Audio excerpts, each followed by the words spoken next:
My name is Jason J. Rock Houston, and you're listening to Chaotic Riffs Magazine. We can be found on the web at www.chaoticriffs.com. Our special guest tonight is Westfield Massacre lead singer Seann Nicols. How you doing tonight, Seann? Great, Jason. Thanks for having me. Now, I want to thank you once again, Seann, for reaching out to me, because the last interview you did with us has been a little over a year now, and it just got such a huge response, you know. And we talked a lot about the situation you had with Quiet Riot and the Ratt thing. So we got a lot of that out of the way. So I'd like to really focus on your current project, which is Westfield Massacre. Now, you'd send me a link for the band's latest video, which is called Famine. So first of all, what I'd like to ask you, being that you guys have released this single, is there a full-length album on the way? Absolutely, yeah. We've got a full-length album. It's coming out later this year, and hopefully in the fall. Oh, great! Yeah, we're real excited to put the whole album out very soon. And you know, of course, like I said, we talked about your situation, Quiet Riot and Ratt last time, and we don't want to dwell on that too much. But what I think the thing with Westfield Massacre is a great opportunity both for the band and for you, because you know, as great as a gig as might have been with Quiet Riot, you know, you do have that added pressure of trying to replace an iconic singer, a guy that came before you, you know, the original singer. Whereas with a project like this, you are once again filling in for somebody else that was there before you, but it's, I think, going to be a lot more of an easier process, because the band is kind of, you're the face and the voice of the band, and people are starting to hear more about the band since you've joined. So talk a little bit, do you kind of agree? Do you think this is kind of an exciting time for you because of that? Absolutely. This is a dream situation for me. I've been keeping my eyes and ears peeled for a band that I could really get involved with and make some killer music with, and Westfield Massacre came along at the perfect time. I had returned back to music after a lengthy hiatus. I took about 8 years off from music, and I came back in with Quiet Riot, and then jumped into Ratt for a hot minute. And I was right out of that situation into Westfield Massacre, and this is what I really live for, is to make original music. And I just love the sound. These guys had some music already recorded, and I got involved and started collaborating with the guys, and I'm just really proud of what we've come up with together.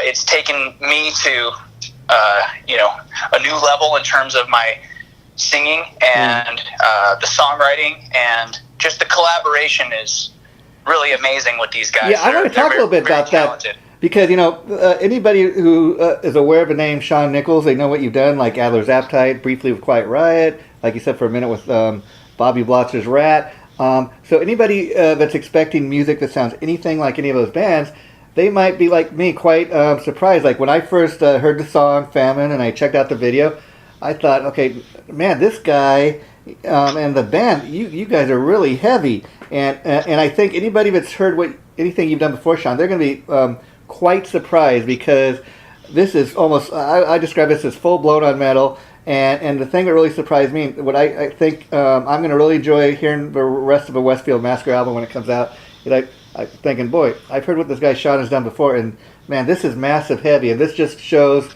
another side to what he can do. Oh, thanks, Jason. That's so good to hear. I really appreciate that, man. I mean, for me, artistically and creatively, one of the challenges has been to find the right direction. Yeah. And there's this pressure that comes from the industry to be quote-unquote commercial. Yes. To do what's going to sell, and do what's going to get you out to the most people. I personally have a different philosophy when it comes to finding a direction. Yeah. I personally feel that as an artist, I needed to tap into me. I needed to tap into my passion and, you know, the fire of my creativity. And this direction just resonated with me, and I feel like that's why we're having such a good response to it, because it's coming from the heart. Yeah, Does that make sense? Yeah, and you know, I think part of the reason for that too is like what you said, you've been a guy that's been involved with many projects before, and I think part of the reason you're able to do that is because you haven't exactly found your box, so to speak. For example, like you've been in all these other bands, but people really haven't heard a whole lot from you. So this, like I said, shows another side of what you can do. I'll give you a perfect example. I'm a huge Dee Snider, Twisted Sister fan. He just released a great new solo album, and the thing is, I think Dee Snider's a guy too that he's for years been trying to find his identity, if you will, as a solo artist. And he's a great songwriter, but on this album, quite surprisingly, he didn't write a single song. And he had the singer from Hatebreed, Jamie Josta. He wrote a lot of his stuff. And even Dee was saying, you know what? He goes, I just decided to have somebody else write it. The guy that wrote the stuff, he really kind of, it almost seemed like he was writing for me. And he said, I'm not one of these guys that, because I'm the artist, I'm going to say I wrote, I give myself credit for writing the song when I had nothing to do with the songwriting. So I think that's pretty cool of him, because kind of what you've experienced that, like when you're Quiet Riot, people are trying to, steal your songs from you and that. But I think that's great that when an artist is able to, find their identity. Absolutely. And it brought something to mind when you were talking. I read an article, I think it was in Billboard magazine, that says the average number of songwriters / producers that are involved with a commercially successful song is about 6. Yeah. So it takes more than, very rarely is it just one person writing the song and making it all happen. A lot of times the song has to go through several stages of development, and that's where I found so much power in the collaboration with the guys in Westfield Massacre, because we all participate in the writing process, and that goes for all of it, for the instruments, the vocals, the lyrics, and everything that we do in terms of our marketing, in terms of, how we put together our live show. It's all a collaboration, and I think that makes it more powerful. Yeah, the other thing, too, is I think, like you said, when you collaborate with other people, the music you write and stuff is based around the people you're working with. So I think that has a huge reason why Westfield Massacre has such a huge, heavy, sound, because of the influence not just you bring to the band, but the other guys as well. Absolutely, and that kind of explains why I wasn't able to explore more of that with the other projects I've been in, because there was a block in terms of collaboration. I'm joining a band, and it's their band, and they want to do things their way, I have to get with the program and just kind of do it how they want to do it and fit into whatever tiny little slot I'm allotted, But in a group like Westfield Massacre, in what I would call a real band or a real project, everyone comes to the table with their best ideas, and it's an open collaboration where there's no hierarchy, and everyone gets to just put their best ideas on the table and let the cream rise to the top. Yeah, I don't want to base the sound of a band just on the one song, because I haven't heard anything else. But let me ask you, right off the bat, Westfield Massacre, that's got a real heavy metal sound to it, if you will. And based off the first single, you guys got a real metal sound, or so it appears. Now, on that note, I was curious. Could you see Westfield Massacre ever, say, get a little daring and go in and record a ballad? Would you guys ever do something outside the box, for example, like that? Absolutely, and I think that we have what would be considered a ballad for us on the record. The album is fairly consistent, so we don't deviate too much from the sound that we've developed. However, there is a lot of dynamic on the album, and we explore a range of different beats, of different tempos, and there's a lot to listen to on this album, and I'm really excited for people to hear it. And what's the plan at this point as far as releasing? I mean, have you guys signed with a label? Can you talk about that? Are you in the process of that, or? We're currently releasing the album on Nerve Strike Records, which is an independent record label that we founded, and we're doing things as independently as possible. That said, we are partnering up with various other organizations to help us do the things that are that require more muscle, so to speak. So, it's really exciting to be in music right now because there are a lot of opportunities to do things that you couldn't do independently in the past. Yeah. So, it's a brave new world out there, and we're embracing it. And a lot of it revolves around the internet and social media and streaming services. Yeah. So, we're excited to be a part of it and to make the most of it. And Westfield Massacre, you guys are based out of Los Angeles, correct? That is correct. And now you guys seem to get along pretty well. So that must be quite a new experience for you from some of your previous experiences. So what was it like, joining this band and of guys that they seem to just really be a great group of friends that you can hang out with? Yeah, well, we were both coming out of, and when I say both, I mean the band and me joining forces. We were both coming out of bad situations. I mean, they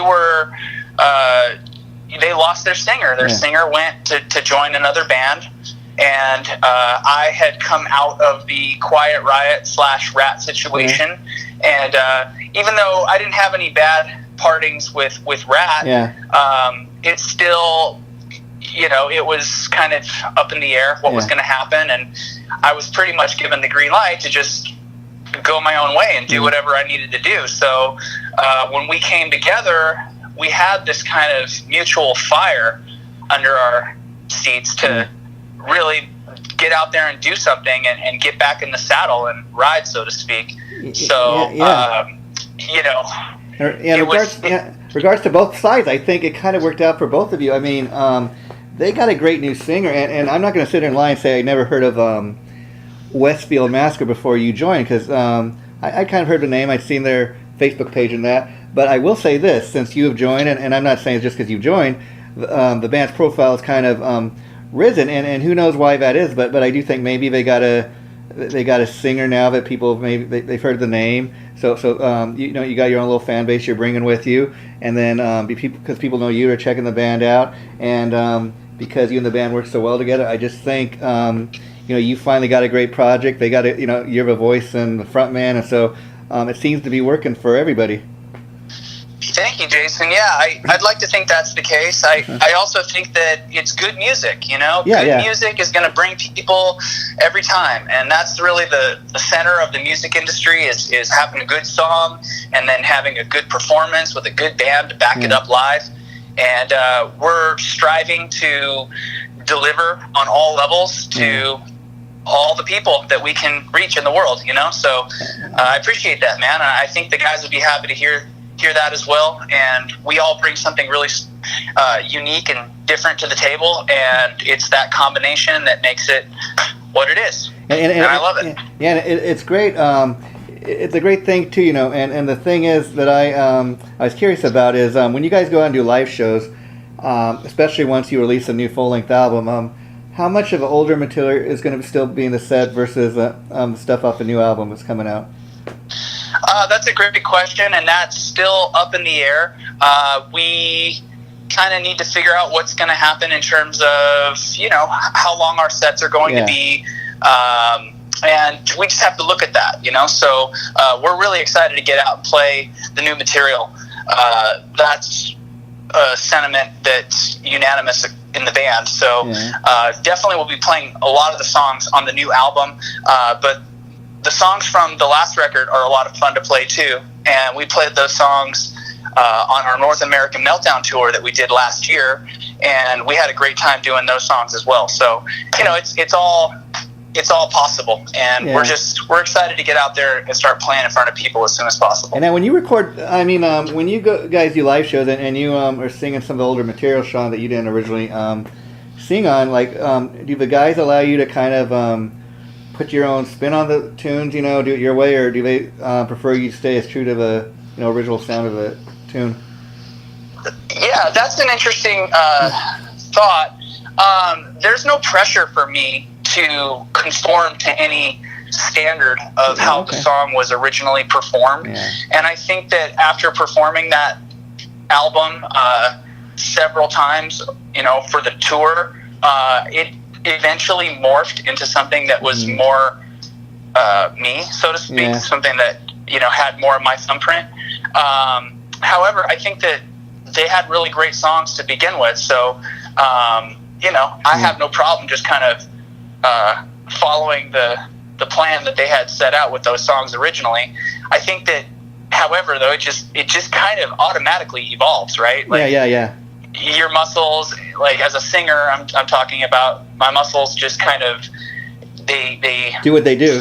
They just do what they do, and it produces tones. And then I got used to singing the songs and hearing them a certain way. And after the tour was over, I put the record on, and I felt like I was listening to a different album. Wow. So it does change and it does transform, and we find through playing together what works for us and what ignites the audience too. Like there are certain parts where I can just really push the vocal and push the register, and it just sets people on, metaphorically speaking, it sets people on fire, and then I listen to it on the record and I'm like, oh, it's not pushing right there. But live, there's an opportunity, and it becomes obvious when you're on stage in front of a crowd that, hey, this is an opportunity to push harder in this particular area or that particular area. And I always dig that about bands, because again, if I want to just listen to the record, I'll go home and put on my CD player. But I love to go to live shows, like you're saying, and you get a little extra for your buck. Bands like Kiss or Deep Purple are great examples of that. I mean, you go see a Deep Purple show, and you get like a 20-minute jam just during one song, or a 30-minute extended Smoke on the Water. So I always dug bands that gave the audience a little extra.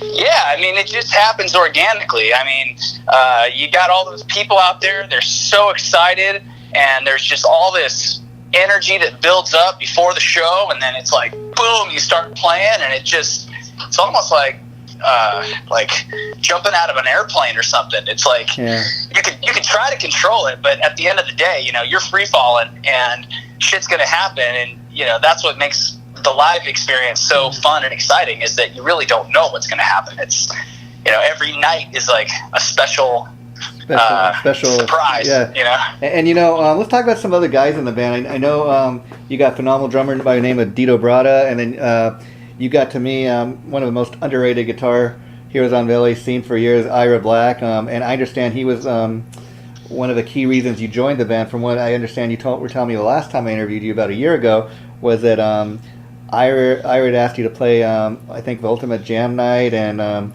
you went down and played with him, and then from that, he asked you to join the band. Yeah, Ira actually has since left the band. Oh, okay. I wasn't even aware of that. Yeah, wow. Okay. Yeah, we had, and that's something, maybe we should not talk about too much. Okay, we don't have to talk about that. I respect his privacy on that. But, can you tell us who the new guy is, or have you got a new guy yet?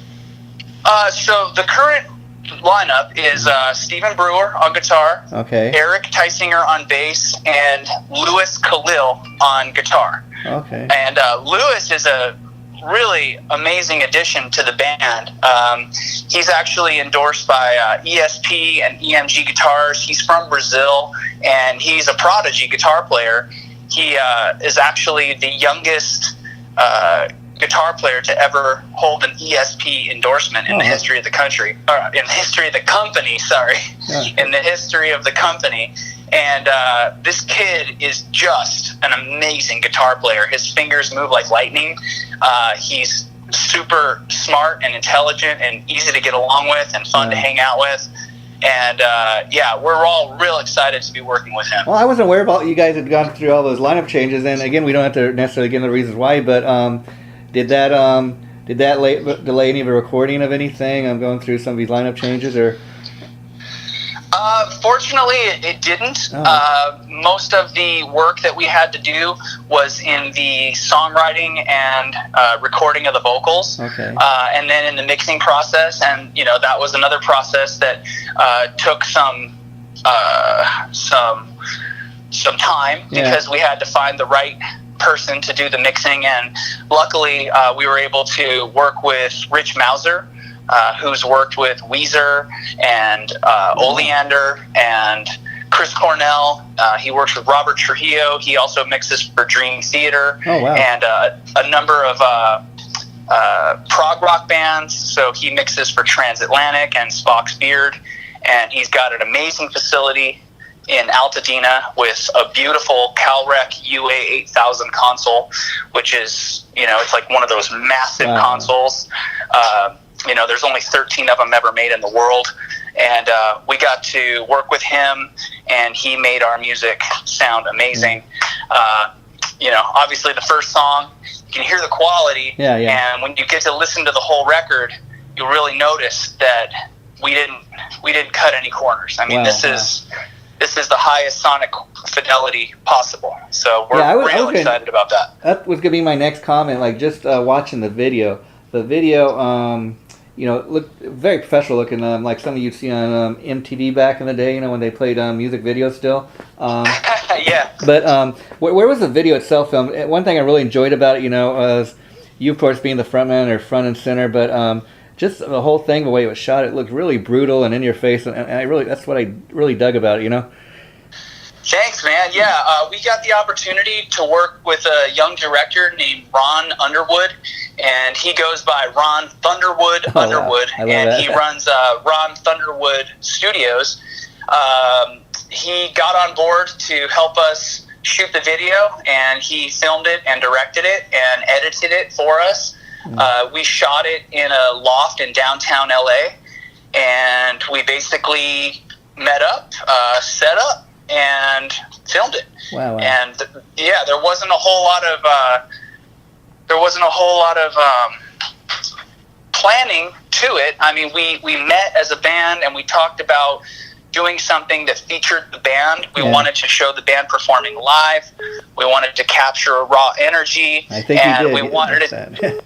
Yeah, thanks, man. And we just wanted to really convey the essence of the meaning of the song, Famine, being about this dark feeling that you have inside, but something's missing, and we wanted to film it in kind of a barren room, kind of something that was symbolic of the meaning of the song, and I'm just really happy all the way around with how it turned out. So and now getting back to the band lineup, Dio, he's still the drummer, right?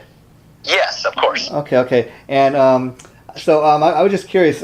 Also, in addition to all the having to do with all the lineup changes, was there ever a point where you guys were worried about being able to carry on with the name, or that was never an issue? We worked that out. The band got that settled when they parted ways with their last singer. Okay. And so that was something that I didn't have to be too involved with. That's great. Fortunately. Yeah, but we do have all of the legal rights to continue with the name, and luckily that's all squared away. Oh, that's great. That's great news, because there's nothing that can stop you guys from going full speed ahead. Now, getting back to the track Famine, I was curious why. Great choice, by the way. But I was just curious, as an overall band decision, just why you guys chose to go with that song. Was that everybody's favorite track? Did they think hey, this is a track that best represents this band, or what?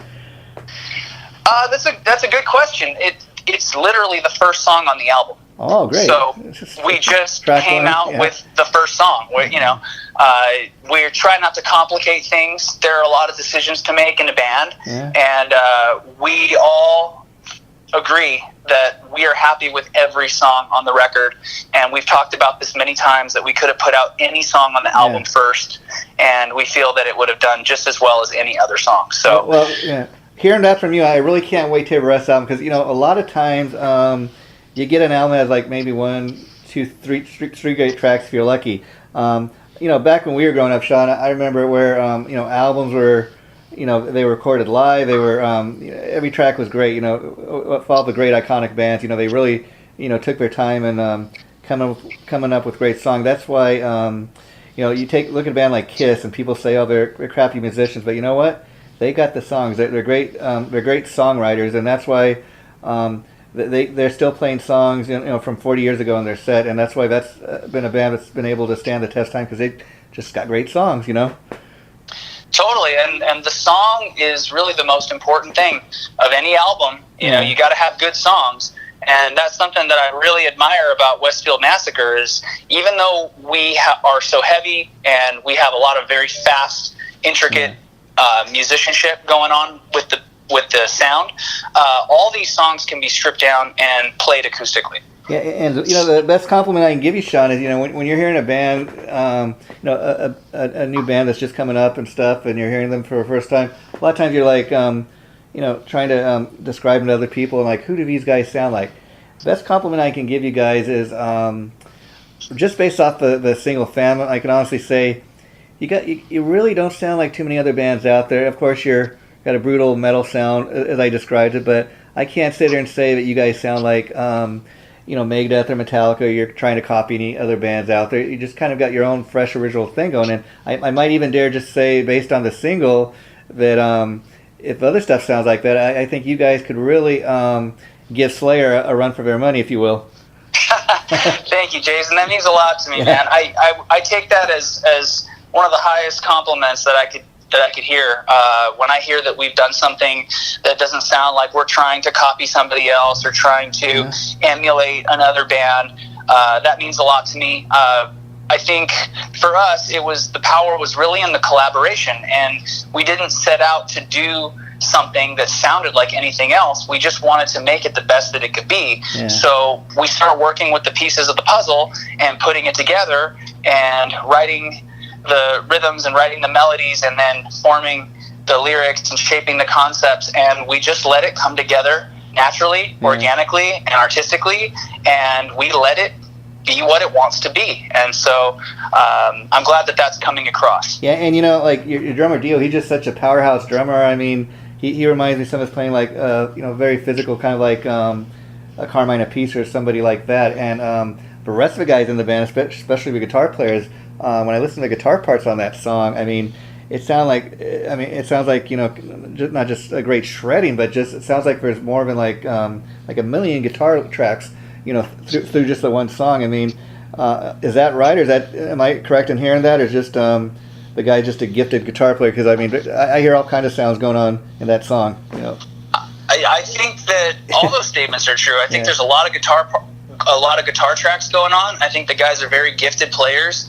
I can also tell you, though, having been involved with the production process, that there's not like a ton of different guitars going on all at the same time. You're really dealing with like production, rhythms, I guess, and leads, and maybe the occasional double up of a lead or a rhythm. And that's pretty much it. There are some atmospheric sounds in there that add an additional layer of texture. But for the most part, I think probably what you're hearing is just the like classical influence scales. Maybe that's it. Yeah, maybe that's it. That these guys like wire in, and the harmony guitars, because a lot of the guitar parts are harmonized. Oh, okay. And what I mean by harmonized is like it's two interweaving parts that work together in harmony that create that sound. And these guys are really good at what they do. Every note on the record you can hear it. Yeah, you can hear it. I think. Yeah, they really they spent a lot of time to make sure that every note matters. And and then when we mixed it, Rich got a hold of it and made sure that you could hear every note. And I think the combination just really shines. Yeah, and I really hope people really go out and support this band, because just based on the single we're talking about, I gotta say, just the guitar sounds, like I said. I mean, a lot of bands, I think, from recent days, that's what they've been missing is, back when we were growing up, Seann, all the great bands had, great guitar heroes like, Warren DeMartini and even Michael Schenker and guys like that. And a lot of the newer bands are like, oh, we don't do guitar solos. And I'm like, why not, Yeah, I mean, the guitar solo has had its different moments in time, and I know it's fallen out of popularity in recent times, but we try not to adhere to any hard or fast rules regarding a guitar solo. Just do what you Obviously, do. Yeah. There are guitar solos on the record, and they're there because I think that they belong there. For us, like, it's not about, there has to be a guitar solo here. If it doesn't need it, it doesn't need it. And there are tracks on the record where we just let the rhythm take over and there's no guitar solo. Yeah. It's just a hard, pounding rhythm, and that works. I hear you, because they're kind of like what you're saying. There are bands that are like, okay, we're going to have an alternative track and we're going to have a Ratt track, and a lot of that, when people go in and do that, it ends up coming off across as a little bit phony. Okay, we're just trying, we're just following the trends, we're just doing what everybody else is doing. But when you have an album, kind of like what I'm feeling this album's going to be, where it's really done from the heart, it comes across. I'd like to think so, Jason, and that means a lot to me to hear you say that, because I really feel like we have created what I would like to think of as like a classic record here, even though it's modern. Yeah. I feel like I could listen to this record 10 or 20 years from today and still be proud of it and still enjoy it, because it's not trying to fit into any particular trend or any particular sound. It just is what it is, and we went through creatively and objectively, and we trimmed all the fat off of it, and everything that remained was just the good stuff. Yeah. And the interesting thing, Seann, is I got to ask you, again, powerhouse vocals. I'm just basing this off of video and stuff, but after watching that video, I'm like, oh, man, that guy, after he recorded that song, his voice must have been, blown out or what. Talk a little bit about that. I mean, because again, these are a little heavier, more metal-based songs than what people might be used to you doing. So, while you're going in there recording this stuff, how brutal was that on your voice, to record these heavy tracks? Oh, that's a good question. Brutal? Well, brutal in the sense that, like, when I think of guys, screaming like that and doing a vocal, like, say, a Ronnie James Dio or Bruce Dickinson, you think, okay, after these guys record these tracks, they might have to rest their voice a little, or might be tired, from all that screaming.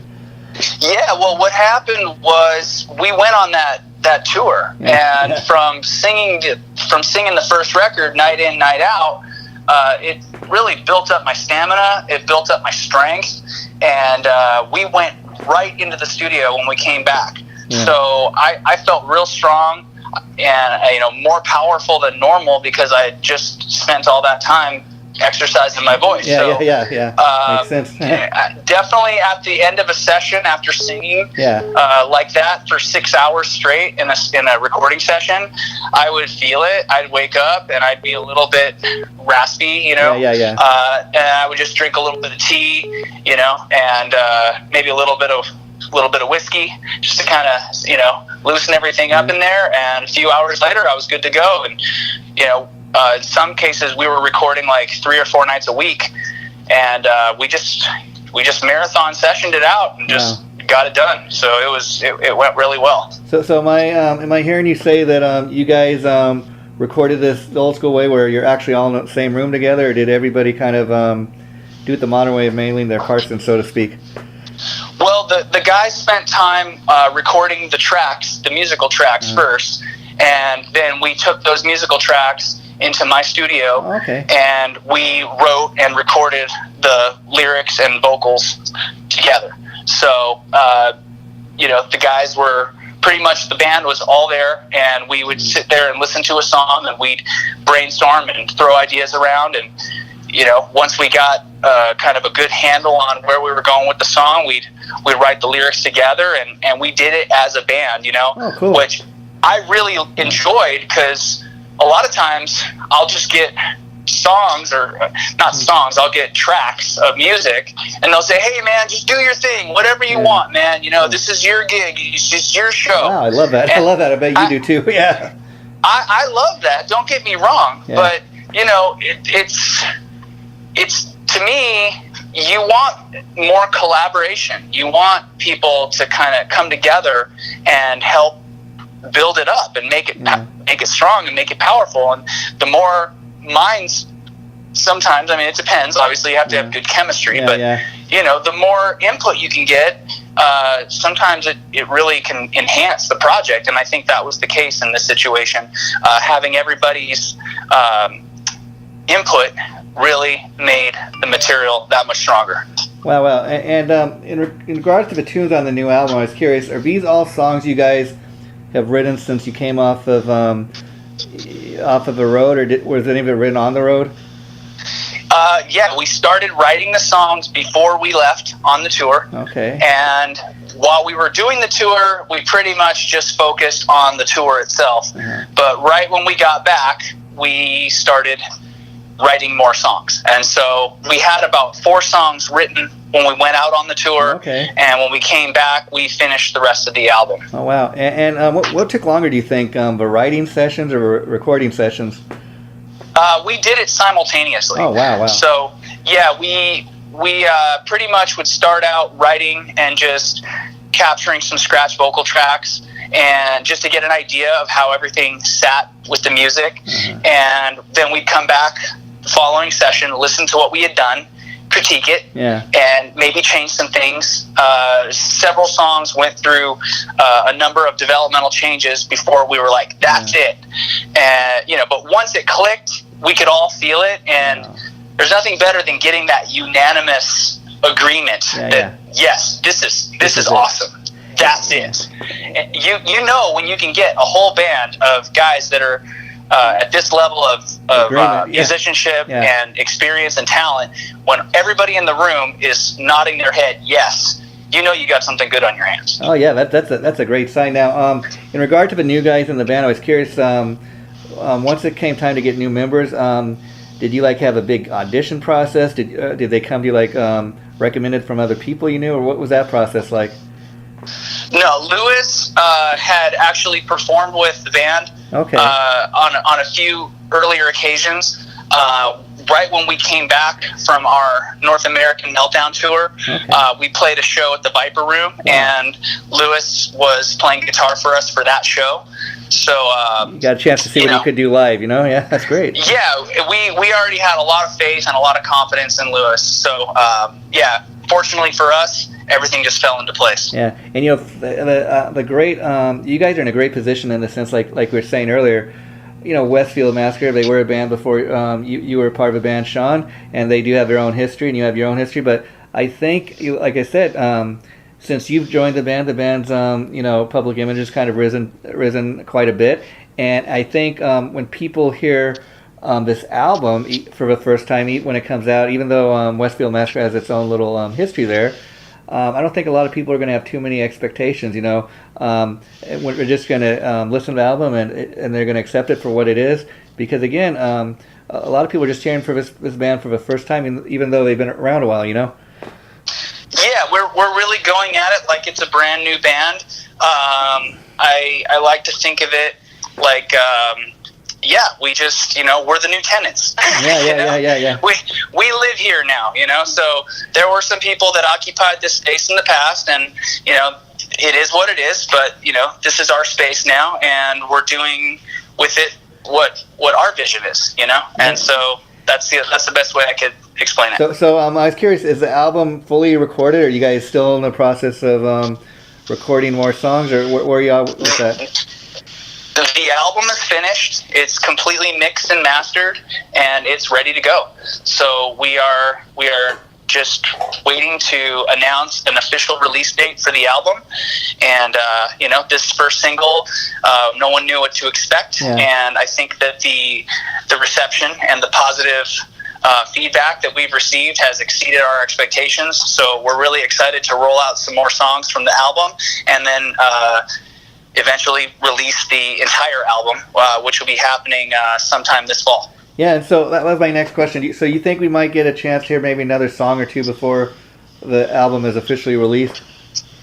Yeah, that's a definite. Yeah, and of course, like we were talking earlier, you and I, Seann, grew up at a different time where a lot of kids listening to this, when we say, when we talk about the experience of going to a record store, they don't even know what a record, let alone a record store is. I mean, it's a very sad state that like in the European countries, they still have record stores, but they recently stopped even at Best Buy selling CDs. So even here in Los Angeles, the music capital, or what was once the music capital of the world, most people have to buy their CDs online now these days. So I was curious on that note. Do you prefer like releasing singles at a time, or do you miss the days of like releasing a full I mean, your full-length album, and doing it the old school way, you release an album to go on tour, whereas a lot of bands today, they just go on tour. Oh man, there's nothing better than listening to an album from start to finish when the artist took the time to curate the songs and really craft an album. And that is something, I'm glad you brought this up, because that is something that we strive to do with this album. This album is not just a collection of songs thrown together so that we had enough to call it an album. This is a genuine album from start to finish. It's meant to be listened to as an album. The songs flow from one to the next in a specific order. Everything was considered, and it's my hope, and I know it's the hope of the band, that people will give themselves the experience of sitting down and listening to the record from start to finish. That would be the best thing that we could hope for. Yeah, and the best thing, like when I heard the band, just the name Westfield Massacre, and then I hear the song Famine, I can't wait to hear the rest of the album. But like it is, just the name fits the band. When you listen to the song, you think of Westfield Massacre. That sounds so metal, and it's just a cool looking logo. And I think if people just check out the logo, they hear the name, they're gonna want to go buy the album. They're gonna want to Westfield Massacre. That just sounds so cool, so metal. I want to hear what these guys are about. I hope so, Jason. I know the band hopes so as well. And I love this band, and I'm really excited for people to hear it. And I think the music is true to the name. Yeah. And we're just coming out and we're just making the most ferocious, awesome music that we know how to make together. And I personally am so excited to be involved in this, because it's been an opportunity for me to take my vocal talents to another level. I really agree with that statement. Yeah. I mean, like I said, I've heard some of the stuff you did previously. Like, for example, I heard some of the stuff you did with your Tarsha band, and you're quite a gifted vocalist, and you do stuff like that, and you do stuff like this. I mean, it's like it's just from one end of the spectrum to the next, Yeah, thank you, Jason. I'm real excited, man. So I hope that all your listeners will give it a listen and check it out. And they can go to the band's website. It's www.westfieldmassacreband.com. They can also go to my website at SeannNicols.com. And there's Facebook and Twitter and Instagram, of course. Westfield Massacre, Seann Nicols. Add us, and follow us, and we'll be rolling out new music, so stay tuned. It's all coming. Before we wrap this up, just a few more questions. Now, you mentioned, like, we were talking a little bit about being old school guys that still love to have physical CDs and that. Now, I'm sure when you guys release this CD, like I said, great looking logo. Just the logo is very cool looking logo. But how involved are you going to be with the artwork as far as what appears? Do you have an album cover picked out, or is that something you guys are in the process of working on as we speak? Yeah, we've got all the album artwork. Everything that will be contained in the final commercial release of the album is already finished. So the album it's in the wings, and it's ready to roll out. We're just literally getting a few of our ducks in a row, and we're looking forward to pulling the trigger and putting it out there with full force this fall. And then you mentioned, like, having this time and last time we talked, you mentioned you have your own recording studio. I was curious. Well, I know that you had another guy produce the stuff. Were you at all involved with any of the production on the album, or did you just have this other guy handle all the producing? I was involved in the production. Like I said, we recorded all of the vocals in my studio. Over the years, I've learned how to capture my voice in the best way, especially with this intensity of singing. There's a special recording process to it and technique for how you set the equipment and the compressors, the microphones, and so on and so forth. And so when all of the tracking was done, then we deferred to Rich Mauser to handle the mixing and mastering duties. And that's great, as far as...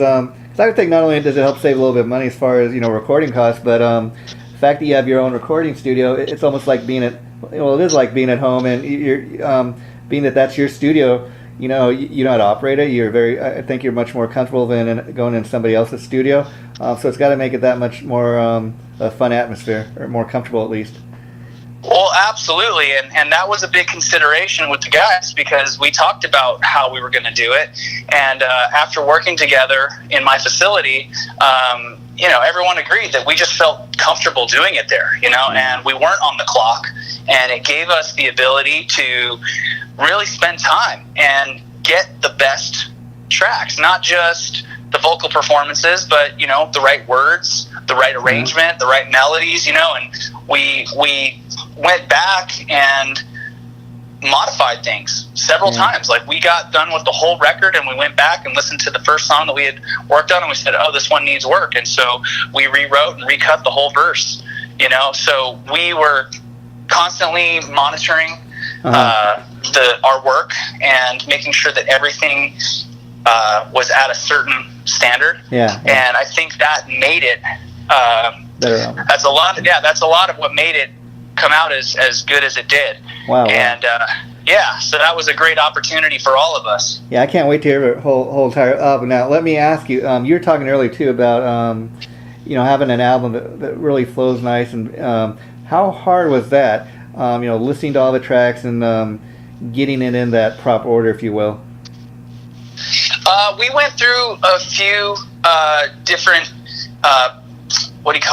we went through a process on that. Everybody in the group listened to the songs for an extended period of time, and we would get together with different possible scenarios. Like orders for the songs. There you go. And it just turns out, actually, that our guitarist Stephen Brewer is incredible with curating song orders. Wow. He's a deep metal fan. And listening to, he's like an encyclopedia of heavy metal records. There you go. And he was able to really listen to the songs and put that just made sense. Wow. And so once he had, put that forth, and we all agreed, we were able to work to that and really craft an album that flows from track to track to track. And so it was a team effort, but I really have to give Stephen credit for finalizing the order of the CD. Wow, that's cool. Congratulations, Seann, on finally. I think you finally found a band that you really you fit in with perfectly. And they say good things come to those who wait. Well, I think you've waited long enough, my friend, and metal fans are just waiting to hear the rest of the album. And I'm a huge supporter in what you do. So, Seann, here's what I want to do. I'm going to do my best to get this up in the next 2-3 weeks. I'd say it'd be posted definitely by the end of August. And just keep in touch with me and reach out to me like you did. Anytime like you release a new single or song, we can do this again. And I want people to know the name Seann Nicols and Westfield Massacre. Get it out there as much as we possibly can. So, if you release 2 more singles, let's do this 2 more times. And once the album comes out, we can do it again. And I like to talk really, once I've had a chance to hear the whole album, more in detail about each of the tracks on the album, and really push it. So let's keep in touch, my friend. Okay.